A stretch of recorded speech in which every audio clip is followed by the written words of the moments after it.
G'day YouTube, my name's Lance. Welcome to Bundy Bear's Shed. Well, the weather report, 15 to 30.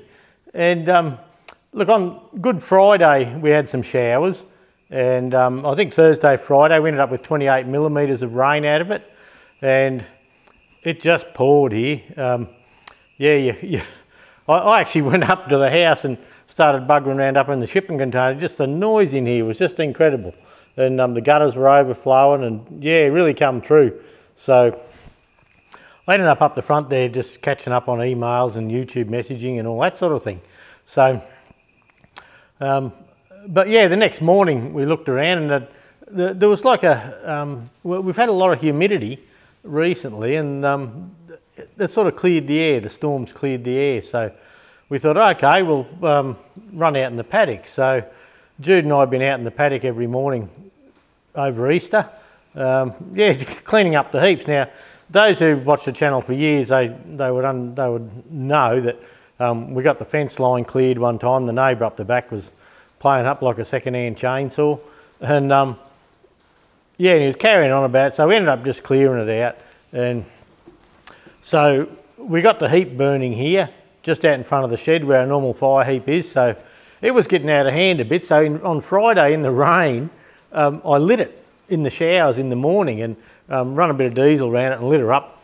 And then the rest of the day I kept it going, but the big storm came through and it looked like it was out, but Jude come up early the next morning and give it a bit of a stir along, and up she went again. So we just kept it going. So the fire, it's only small. Like, we can have a fire 2 metres in each direction without a fire permit. Now, look, we may have gone a bit over sometimes, but most of the time we kept it within that 2 metre fireplace. So yeah, we burnt old pallets and old boxes of wood from work and things like that. So while we were burning it, we thought, well, there's these heaps where the excavator bloke, he just tipped all the trees over, and I've been a while getting to them. It's just been too hot to be out there through the day. So we've started working on them. So we usually do 3 or 4 hours on them, something like that, and that's enough most of the time. But Saturday I did a little bit extra with the loader, and yeah, I've pulled out some trees up in the when you come down the driveway. We had a couple of bottle brush sort of things, and they'd died, so I pulled them out with the loader. And so I've just been tinkering around in the garden all Easter. I've come into the shed a couple of times to do a bit of work in here, and I look outside and I think, oh, I'm just going outside, you know. I must have had enough of the shed for a while. I just can't get myself going. And that's fine, I suppose, to have a bit of a help outside with Jude helping. That's been good. Yesterday morning I said, Jude, oh, look, I don't really feel like doing it. Sunday morning, I don't really feel like buggering around in the paddock too much. I might just go up and do my stew and do a few things like that. And she said, oh, well, I've just been talking to your mum, and she wants to know, can she borrow the pressure cleaner? We got just a little 240 volt one pressure cleaner. She wants to wash the back patio in at the retirement village where she lives. So Jude said, I think I might go and do that for her. And I said, oh, okay then. So anyway, I walked into the shed to do a few things, and I sandblasted a couple of selectors out of the 35 transmission, and yeah, a couple of selectors and a couple of shafts. And look, I just did a little bit, but the heart wasn't in it. And I was looking outside thinking, God, it's a lovely day to be outside. So I jumped on the tractor, and we've got one of the heaps just about cleaned up. There's still more to do, but it was just getting a bit hot there now to be there. It's I don't know, it's probably 2:30 Monday afternoon now.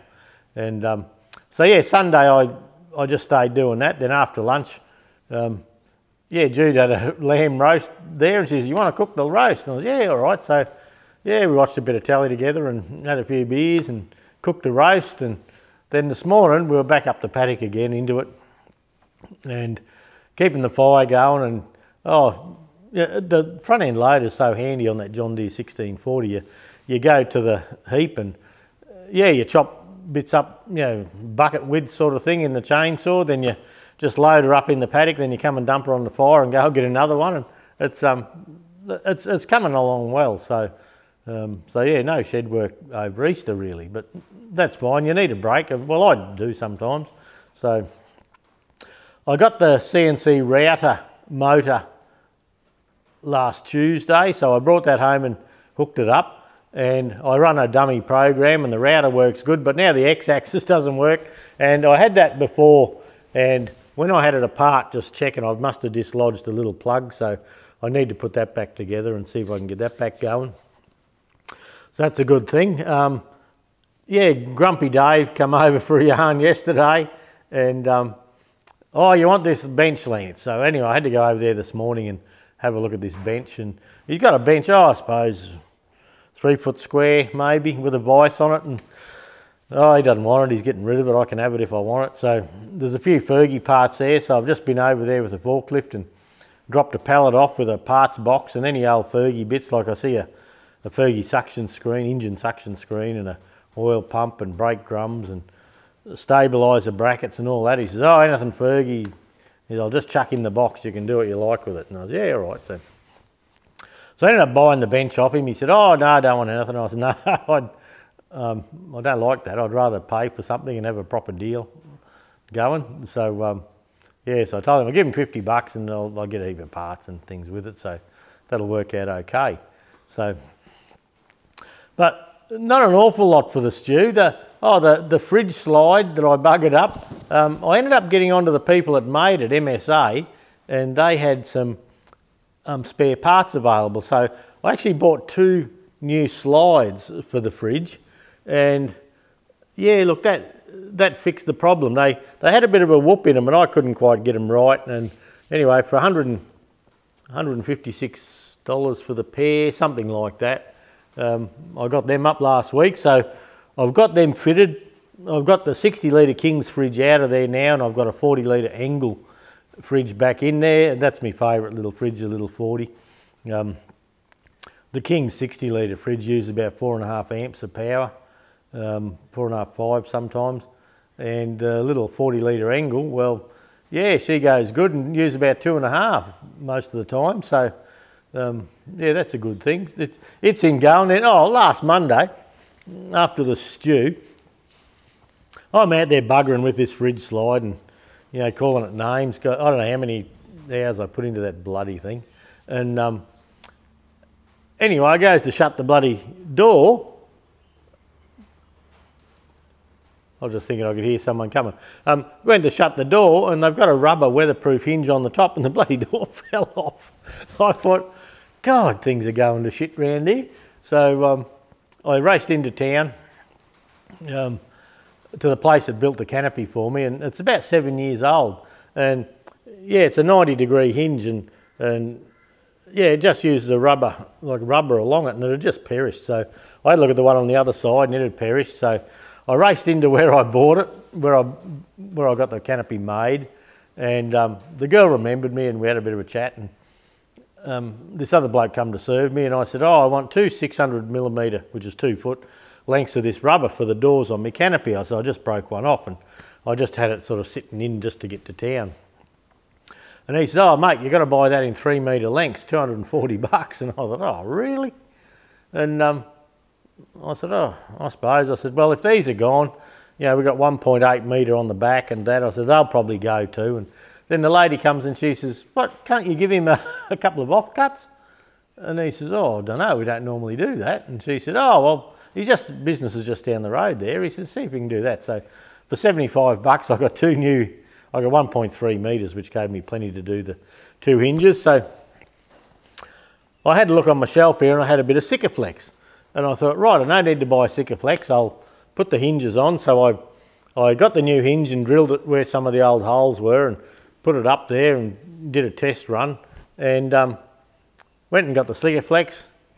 It's gone off in the tube on my shelf here. So I normally try and keep a tube here, and it had gone off. So I couldn't do that, so I had to wait through the week, and I have got the Sikaflex now to put the new hinges in, but I've got the hinge on the fridge side held on with 3 tech screws, I suppose you'd call them, and I haven't even pulled the other side off yet, but it's holding up. I will do it over the next day or two. got a few sandfly bites. I was out there buggering around and they're getting itchy. And so yeah, I'll have to do that yet.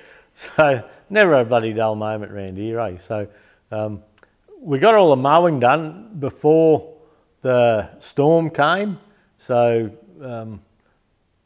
must have been Thursday afternoon, and that I run around and did all the mowing again because Jude was looking at it thinking, oh, we got to mow on the weekend, and you know, we're going to be busy. And I knew about this weather coming, so I hopped into it and got all that done. And then, yeah, I've done all the edging, you know, all the around the fence line with the Roundup, or you know, glyphosate. So I've done that. So the place isn't looking too bad.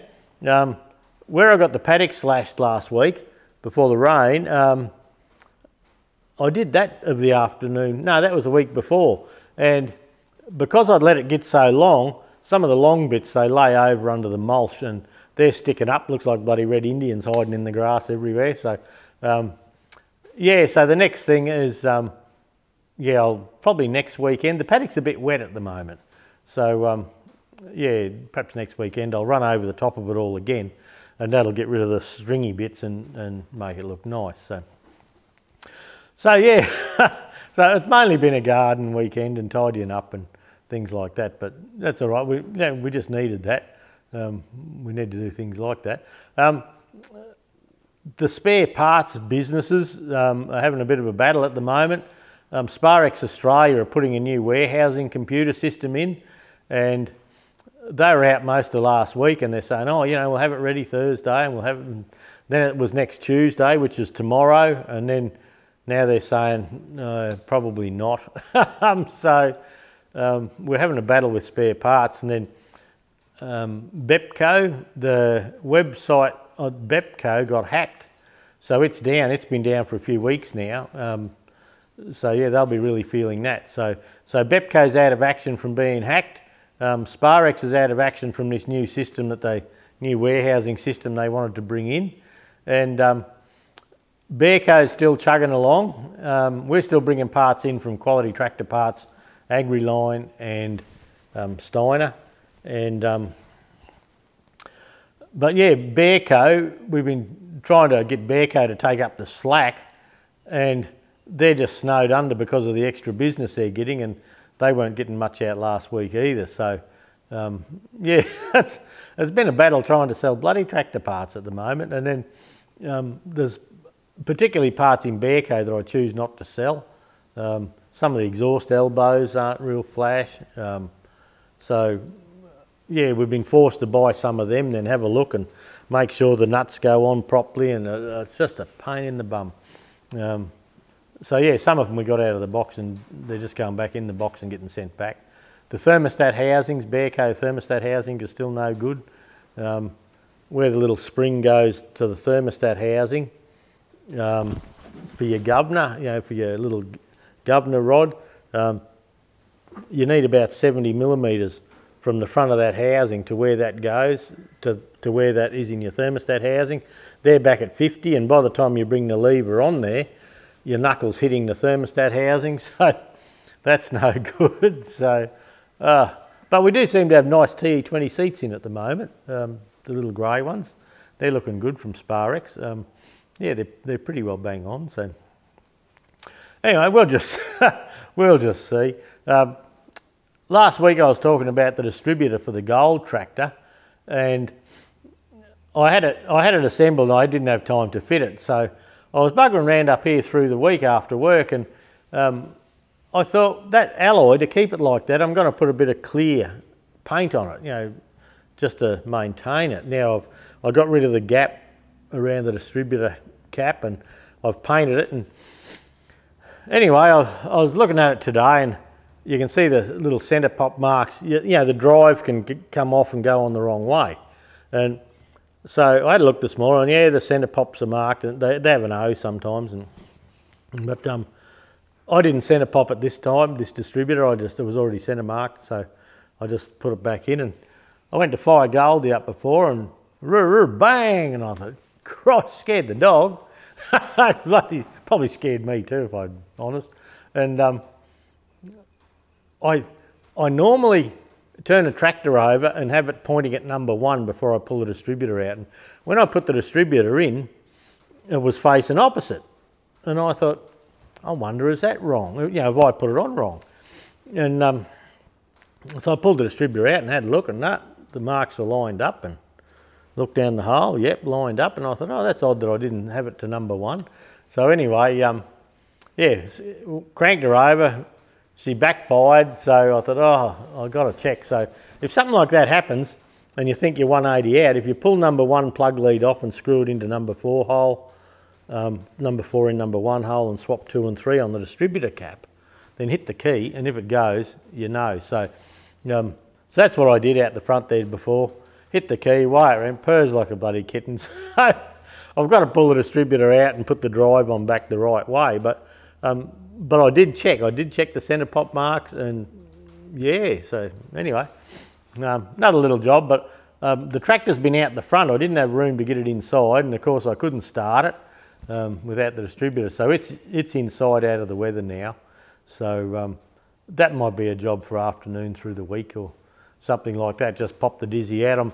I'm choosing to leave the tractor running at the moment, just so I can run outside and yeah, get it out and about and tour around, shift it if I need to shift it. So it's just good to keep your tractors mobile.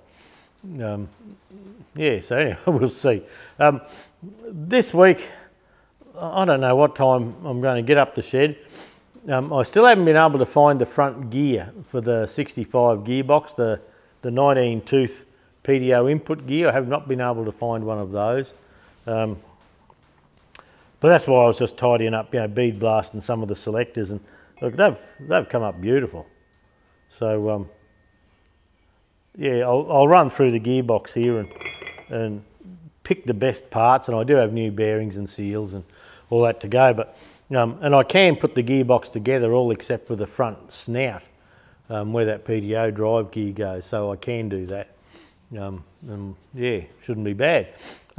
I put out a video last week in the Massey Ferguson 65 series, video 60, on whether or not you had to do the second split on your tractor. Because some old bloke was yeah, ripping it into me because he'd never had to do the second split ever, I was full of shit. So I thought, fair enough. I didn't argue, he might be right. So I thought I put that video out just to clarify a few things. And you know, if you have the big shaft on the front, if the shaft's 1.25 inches, well, it comes out the front. But if the shaft, you can see the spline inside the gear on the bearing, same bearings I believe, it has to come out the back. But another interesting thing that came out of the discussion around that video was that when the PDO speed on the tacho changed from 1500 and something to 1700 odd, well, when it went to 1700 and they increased the PDO ratio, that's when you had to go the back. But if your PDO on your tacho is 1540 or 15 something like that, and that's where your PDO mark is at 1500, chances are you can pull that lower shaft out the front. But if the PDO is at 700, 1700 and something, well, that means you've got to do the second split. But, which that's probably interesting if, you know, if you haven't got it apart, just wondering what you need to do. But the way I sort of think of it is if you've got the front plate off to have a look whether you can pull the front shaft out, you'll know straight away by the size of the shaft. You know, if it's got the small spline in the gear and the bearings on the gear, I wouldn't know where it is. On the gear, well, you know you've got to come out the front anyway. So if you've got the tractor split to do that and you've got that plate off and you have a look and think, oh, this is a good one or a bad one, that's, oh, seems to make sense. Anyway, so, but yeah, there is other things. It's just interesting what people come up with. Yeah, there's things that, you know, people say just look at the tacho. Well, the problem with my tractor here is it didn't have a tacho. The tacho was a dog food can jammed into the hole, and I suppose, and look, I have not gone down this alley yet, but I think I will have a look, is if your tractor for some reason has an aftermarket tacho in it, what do? You know, and it may be an aftermarket tacho from 10 years ago, 20 years ago. So the tacho thing, it's fair enough. Yeah, if it's original, I suppose. Sammy Neal, he runs a Massey Ferguson worldwide Facebook page. He said he found, he thought it was easier, instead of doing the second split, he lifts the lift cover off, pulls the hydraulic pump out and pulls the shaft back that way. But look, I did try that once, but to me it's just too big a job. To get the shaft back, you can make some long bolts up for the second split, say 4 to 6 long bolts, and open it up, say 3 inches, slide him out, bump the shaft back, pull it forward with the thread, and you're okay.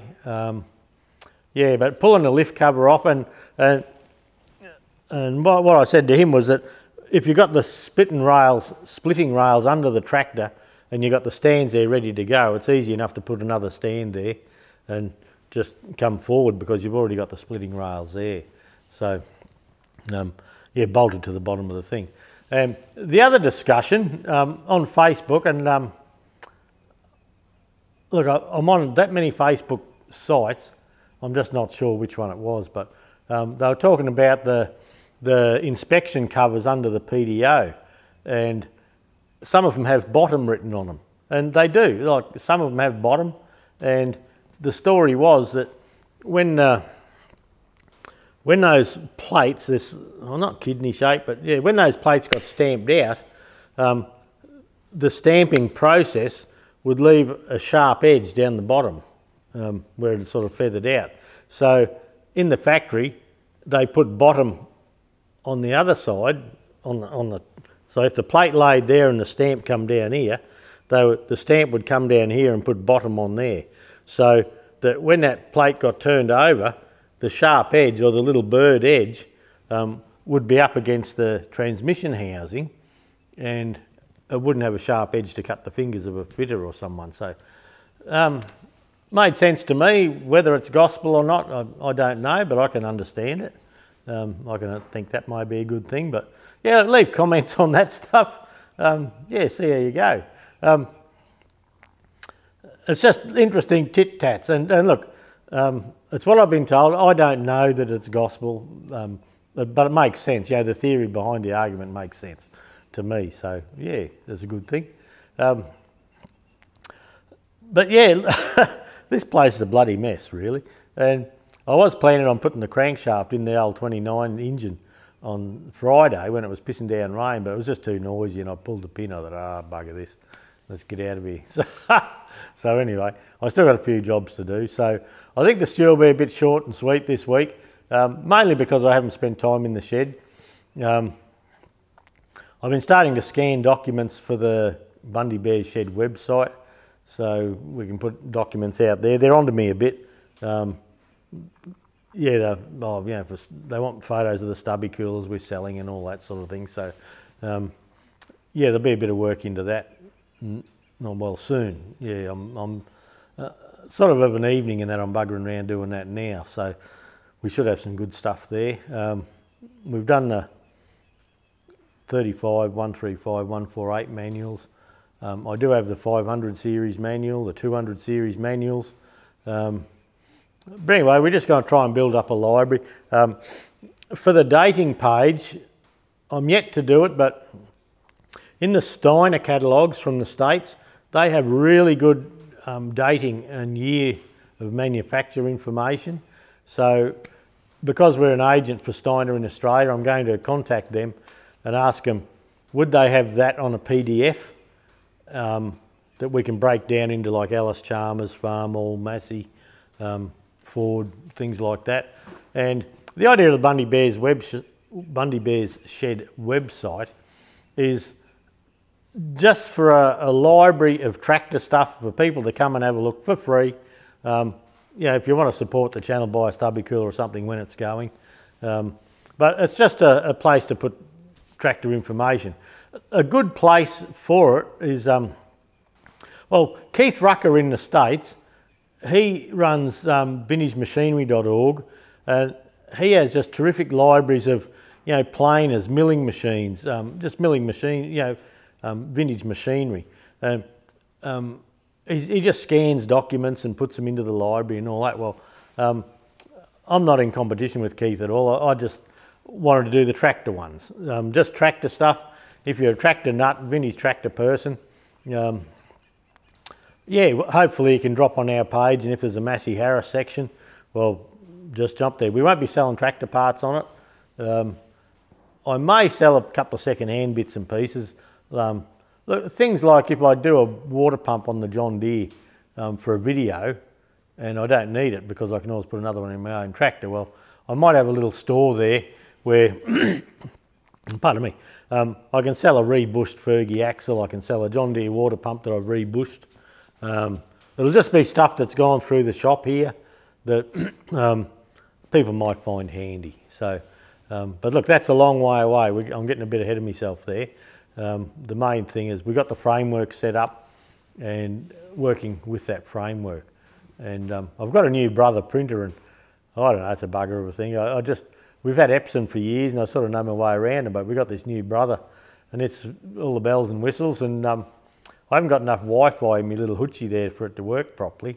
So I've got it plugged into the computer now with a data cable, so that'll help it a little bit. But yeah, so a bit to learn there, but yeah, the idea is just to have a website where, you know, if we get measurements for Fergie light brackets and things like that, if people can contribute. There used to be a site, ploughtmyfield.com, and he had measurements for the brackets for the wiring and all that, and he's stopped hosting it now. So, but all those little bits of information, booklets on like the Howard reduction system, and just tractor stuff really. Yeah, so anyway, see how that goes. All right, my goal for this week is to get some CAD plating going on my own tractors here. I've had the stuff here for forever, for a bloody long time, and I'm going to start off with just a couple of bolts and see if I can zinc plate them. Yeah, zinc plate, use zinc sulfate. And I'm going to do a bit of a practice run on that, just in a plastic pot to see. Sometimes, well, I've got a bit of a collection of old TE20 chains and things like that that are just ratty looking, and I've never bothered sending them away to get them re-zinced. But I've always wanted to have a go here, so I might have a go here and see. So I thought I might try and do that. And the other thing I'd like to do, and I've been getting the hydraulic fittings and the test ports ready. We've got the diagram, we've got a service bulletin on testing the David Brown hydraulic control valve on the bench. Camera timed out again. So yeah, I've got the test ports, and then the bulletin for the David Brown, it's a proper David Brown bulletin. It's going to be on the website. We're just scanning it all up now to share it. They say you can use an injector tester. Now I've got the lovely old CAV injector tester here, but the thing with an injector tester is that you have to have a CAV fitting and you have a steel pipe going to it and things like that. So I've got a good porter power here, so I'm going to make a fitting for the porter power, so I can just have the porter power on the bench here, have the valve here with the gauge. I've got a digital gauge so everyone can see the pressure, and yeah, I was going to use the porter power, you know, to hold 2,500 pound to see where it's leaking. So I've got the bit of steel there now. I nearly did it the other day in the rain. I don't know what happened. Actually, I do know what happened. I started watching YouTube up the front there, and I ended up just sitting there watching YouTube and doing nothing. But yeah, we've got proper Stouff test fittings and all that. So this is the fitting I've got organised for that plate. I've just got to make the plate. They show a 2-inch square plate with beveled corners. Well, mine's just going to be a 2-inch round slug, and then we're going to put it in the milling machine and use the DRO to plot the holes. And yeah, we'll get that made before we do anything on the David Brown really. I've got the other gauges over there for the David Brown. I've got the fitting for testing the pump pressure. I do have to make, well, I was going to make a little rivet, but I've got a bolt, so you can actually test your hydraulic pump flow and your relief valve pressure, pardon me, by taking the top off, putting a rivet in and putting a gauge on just to see. So I've got those fittings done, they're ready to go. The gauge is there to hook up. Yeah, we're slowly getting there. So anyway, it's just with everything else going on, yeah, it just sees, you know, you just get little snippets of time. Ross that works for us, he's going to come in as manager of Queensland Tractor Spares. Look, he does it now. He does a terrific job downstairs, and so we're going to give him the proper title of manager, and next week we'll order a car for him. We don't need a big flash thing. We're just going to have a little like a Mitsubishi ASX or something like that that he can drive to work and back, and we'll get some sign writing done. Oh, we just got the quotes for new sign writing on the front of the building at Queensland Tractor Spares as well, but yeah, we'll put a bit of a wrap on the side, you know, with Queensland Tractor Spares and that on it. Then a small car like that, well, Nicole does the posting at lunchtime, or between lunchtime and 2 every day. So Nicole can jump into there, jump in it, and we're going to fold the back seats down. We're just going to buy a little car that's cheap to run, brand newy, fold the seats down and cut out a piece of ply to sit there and hold the seats down, then put a bit of marine carpet to stop parts moving. So she can go and do the post with it, and she's a bloody cracker, Nicole. She's got a manual licence, so we can buy a manual car if we choose. So anyway, see what happens there. I was talking to the salesman last week, and they've come through with the quotes now. So yeah, we'll probably make a decision this next week, and then after the 1st of July, so at the end of the, we just want to be organised by the end of July, and then yeah, Ross will have the proper title as sales manager, Queensland Tractor Spares, and hopefully that frees Jude and myself up a little bit. And the other thing it does is, because we've got a good crew there and the business is for sale, it gives someone buying it confidence that they can step back and it's going to keep going. Yeah, it's not a full-time thing, so see how it goes. I'm in there at 6 every morning, and well, 4 days a week anyway. And but I'm always home by, well, look, I'm getting home earlier and earlier. I'm home between lunchtime and 2 o'clock. I try and come home, and look, I might jump in the shed here and do some work, do some filming, get parts organised, do a carby for someone. Yeah, just do whatever. But I'm slowly drawing back. I'm trying to do that. I'm a bit hard to find in at the shop there. So yeah, see how that goes. But it should be a good thing. Yeah, let's see how it all works. All right, that's enough for one day. I'll shut up so I can go and edit this. And oh, we got the kids. We got a phone call from Tim this morning, and young Freya was in hospital last week, and early in the week, and because her mum works, she seems to have a week off crook, then goes to daycare, and she's good as gold. Then the next week she's caught something at daycare, so Tim had to have a week's holidays last week, and he rings this morning. We're up the paddock here buggering around, and we thought about 11 o'clock we'll go home for, oh no, it was early today, it was about 10, quarter past 10 or something, and we thought we'd go up and have a cuppa and hot cross bun. And yeah, Tim's got a message there, and so Jude rings him, and yeah, could we come and get the kids? Him and Ali have both got gastro, and so's Ariana. So Ariana's here with us, and so yeah, young Freya's still got a cough. She come good. It was just because she got a bit of weak immunity because of what she'd been through.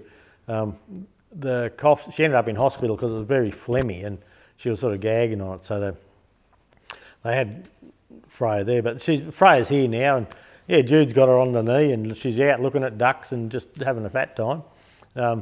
Arrow jumped on the tractor with me this morning for a couple of hours, and got to the stage where I think I might go and see Grandma Poppy. You know, yep, all right, lunchtime, so off we went. And then Airy, she's not feeling real well. She's up having a camp on the couch, watching TV and watching these girly shows on Netflix. I don't know how they can watch it, but anyway, I'm a bloke.